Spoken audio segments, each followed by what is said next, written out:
Can I get a mic or a mic and a half? That the source owe me. Shout out to the editor staff. Yeah, I'm all grown, so much better with math. I need a spread in the Forbes, taking the Benjamin bath. Yeah, I'm serving this track like Steffi Graf. Yeah, Roger Federer, there's no competitor. Urban Tennis, Episode 18, Masters of Oz. Welcome back, everyone, to the Tennis Podcast. I'm your host, joined by my co-host. How do you do? Pretty good. A lot to cover today. We're wrapping up the Australian Open, both on the men's and women's sides. We'll be talking about some of the young stars that emerged and our annual roundup of all things TV coverage, plus a game of volleys, social media highlight of the week, and much more. So if you're ready, let's get started with episode 18.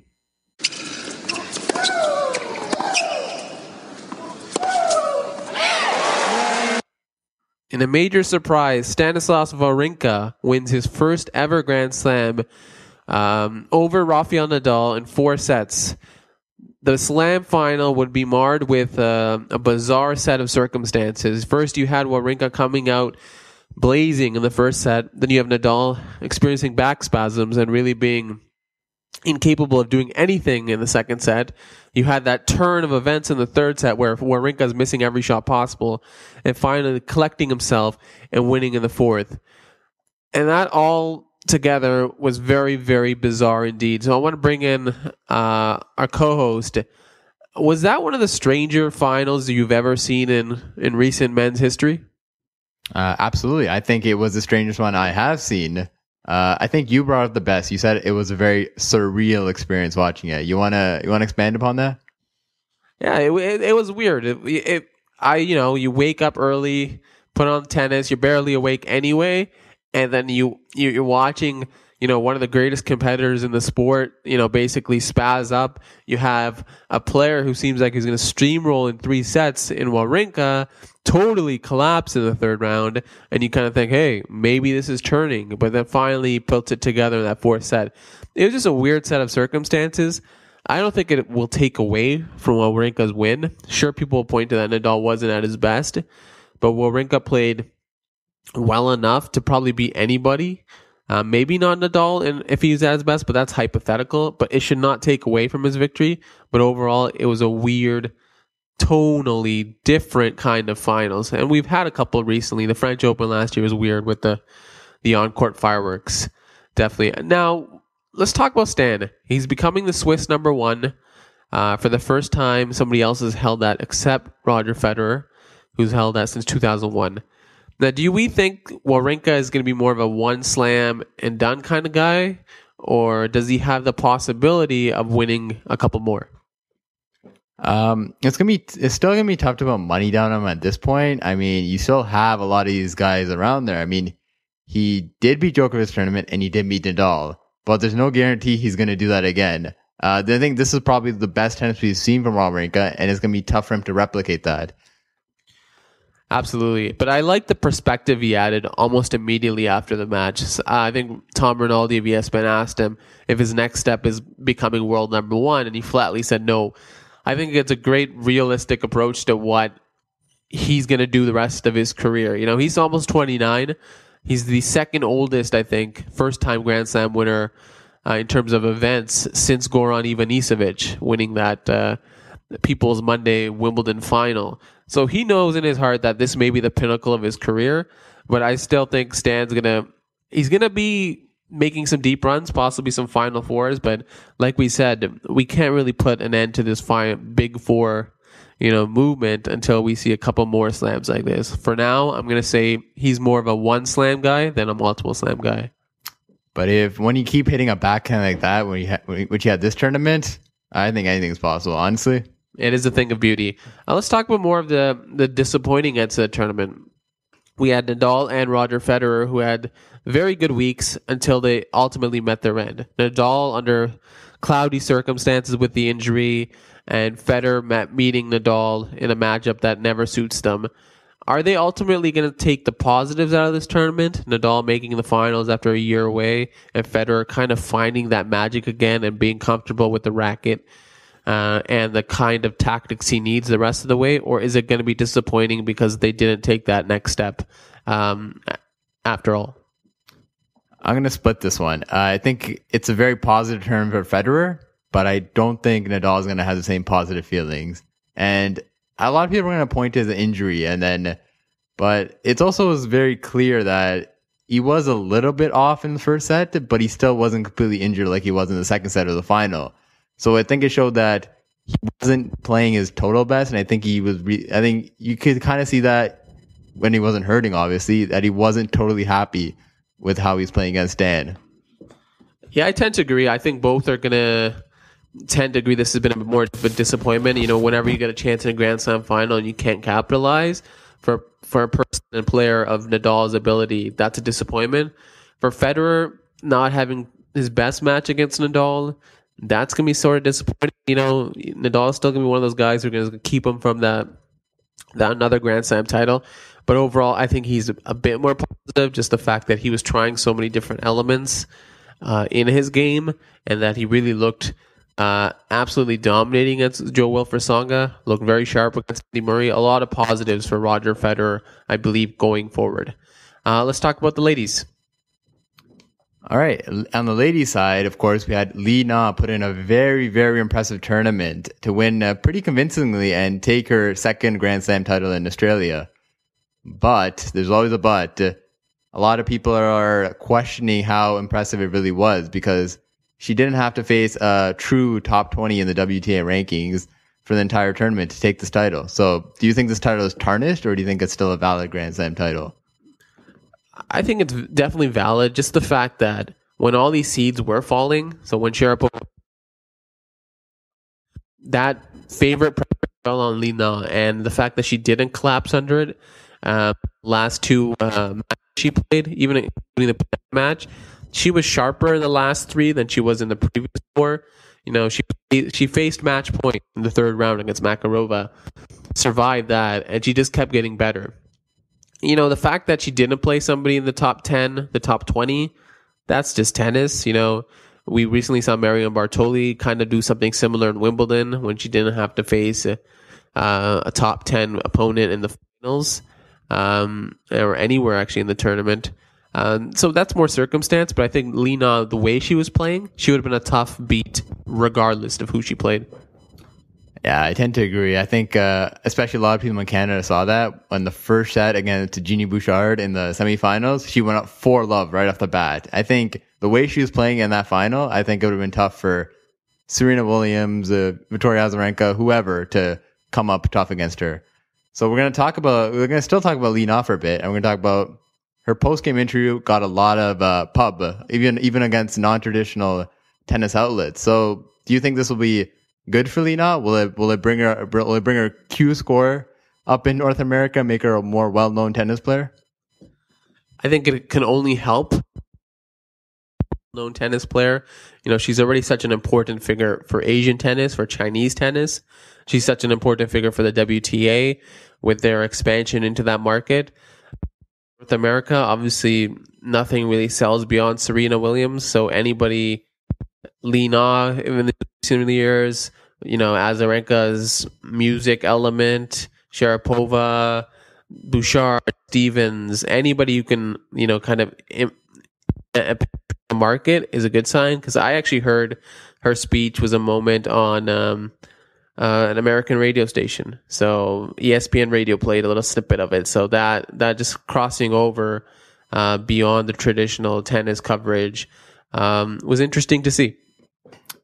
I think she definitely fills a void that's missing right now. We don't really have the funny, charismatic player on the women's tour. We have a lot of serious, you know, sometimes pretty players. Like they all very different voids, but Li Na fills a different one. Yeah, no, I tend to agree. I think what we do, and that's partly to blame just the people around them, is that the big three, if you say the Williams, Sharapova, Azarenka, their rivalry has been created such that they never seem to be having fun when they play each other. But Li Na is kind of somebody different, a much different path to this part of tennis and the stage. Now she's going to be almost on the verge of being world number 2.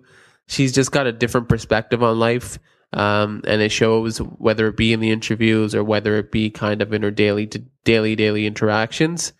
So it's refreshing when Li Na is doing well and is being really carrying the torch for women's tennis. All right. And this was also a very good tournament for Dominika Cibulkova. So what do you think the future holds? What can she take out of this performance? I think a lot of people are saying finally, after Dominika or Domi broke through in 2009 and became World 12, she's always been somebody who's considered to have enough talent to be a top 10 player, but she's always kind of, not done enough on the big stages. Last year, she only had 4 Grand Slam wins, period. So it was a fantastic tournament for her. She'll move up to, I think, world number 13. She's going to be somebody who you're going to be looking forward to in every draw. We saw that she has the offensive weapons. When she is playing well, or when you consider she's zoning, she can kind of knock off anyone. So I think she's going to have a good year. I can foresee her winning one of these second-tier tournaments that she won Stanford last year. Maybe she sneaks up and wins one of the Premier Fives. But I think she's going to have a better year, and she really proves that she belongs in the breadth of Radwanska, Azarenka, the similar 24 to 25-year-old generation that she came up with. Yeah, there's nothing much I can add to that. Cibulkova can finally get that breakthrough, I think, this year. I think if the Australian Open can be a small sample size and you could predict that for an entire year, women's tennis could have a lot of shifts in it this year. Absolutely. Moving forward, once again, Melbourne was a festering ground for new talent emerging. On the women's side, we had Eugenie Bouchard of Canada. On the men's side, we have Grigor Dimitrov of Bulgaria. Starting with Jeannie, if you paid attention to anything I wrote on the Back Row or Urban Tennis blog, a lot of Canadians suddenly paid attention when Jeannie started winning. Her quarterfinal match had a lot of people watching. Her semifinal loss had a lot of people watching. So what are some, early ramifications of this performance on the Canadian tennis landscape? Well, first and foremost, and most importantly, it will help raise the profile of tennis. I think a lot of people feel like tennis is a sport that they don't really have to cross in their daily media consumption, and it's not a sport that a lot of people play. So I think what I really hope that comes out of this is that people really look at both sides of tennis, because we've already had Milos Raonic get a lot of coverage for the men's tennis, but now Eugenie Bouchard breaking through like she did in this tournament, I think it will help make for a better, well-rounded coverage on Canadian media. Yeah, I think the key thing is to isolate the nationalism. Obviously, the fact that she was Canadian and people tuned in just for that. But the fact that when they tuned in, they saw somebody who was capable at such a young age, so composed. I think that's the key. She becomes now a figure, or a Canadian sports figure, who's somebody we can continually watch. Not just the fact that she's Canadian, the fact that she's captivating, the fact that she has a compelling story, and that she has the results to back it up. So it will be very interesting to see in the next 5 to 7 years how Jeannie's career kind of moves along and how the Canadian audience follows her. And I think the instant ramifications are that those Fed Cup tickets, it takes place in Montreal in February, those tickets started to move at a much faster clip after Jeannie's run. Let's talk about Grigor Dimitrov. So naturally talented, for forever being compared to Roger Federer and his natural skill set. Did we see something, either mentally or just with his maturity, the fact that he's now maximizing those skills and bringing something more that kind of proves that he's becoming that contender that we thought he could be? I think this tournament, we saw that this year is going to be Grigor Dimitrov at his physical peak. I think you saw so much talent out of this guy right now. He was hitting these crazy shots, but at the same time, I think mentally he still has a little bit to go if he wants to perfect his game. I think he was very, very aggressive on all his shots, and I think if he takes a lot of comparison with Roger Federer is a very smart shot taker. So I think he still has some time to move forward, but I think it shows that he's going to be very dangerous this year. And I think you saw that when he's playing Nadal, especially. I think that's a good point. He was absolutely dominating physically, running down balls against Nadal, dominating play against somebody like Raonic, Bautista Agut. it was something we know the physical traits, but once again, I think the experience of getting to quarters, he played Nadal very tough. I think he played better than Nadal for 3 sets, for the most part. So if he can take that as a learning experience and kind of, find those smarter ways to win, like a Roger Federer does, when to seize those opportunities, he's got the talent, he's got the physical traits, he's just got to put together everything else, and you can kind of see that he's getting there, for sure. Yeah, and now we're going to move on to the actual coverage of the Australian Open. So first we're going to talk about the Channel 7 on-court interviews. Obviously, that's something I was seeing across the world no matter where you live. So I'm going to pass back to my co-host and ask, what does he think of these Channel 7 interviews? I think that, to start with, I think media critiques are something that we really enjoy on the Urban Tennis podcast. And I think we have a failure here with Channel 7's on-court interviews. They were at times laughable, sometimes insightful, but mostly, it felt like they took forever to happen. We complain about the U.S. Open and their trophy presentation being so short, but I think shortness and more matter of fact could have helped here. And I think the ability to kind of differentiate when to ask those more laughable, funny, lighthearted questions, that's where kind of Channel 7 kind of flopped. The Eugenie Bouchard question right after her biggest win, I know that asking about the date, I know they kind of asked that to Nadal earlier, but you can kind of ask that to Nadal because he's so keenly, poised and everything that you want to see if you can break him. Playing around with Djokovic, that's great. Jimmy Carrier's interviews about his engagement, fantastic. But a lot of the things, I still, they leave kind of a sour taste in many mouths. Yeah, I tend to agree. Especially a lot of Australian coverage that we do get, it doesn't seem as favorable to Canadians. It seems very anti-Canadian somehow. It may be just a little bit of a bias from our side, but I don't know. Channel 7 just has Channel 7. Whoever does Australian tennis coverage, it's a little weird. Yeah, I know that. I think they want to differentiate themselves from Wimbledon, but I think Wimbledon still remains the gold standard of the on-court interview. ESPN, so the American provider, had a new vantage point in Raw Live Arena this year. They had basically a bunker on court behind the baseline. I want to bring in my co-host and say, do you think ESPN used this new vantage point to the better, and how did their coverage change because they had this vantage point?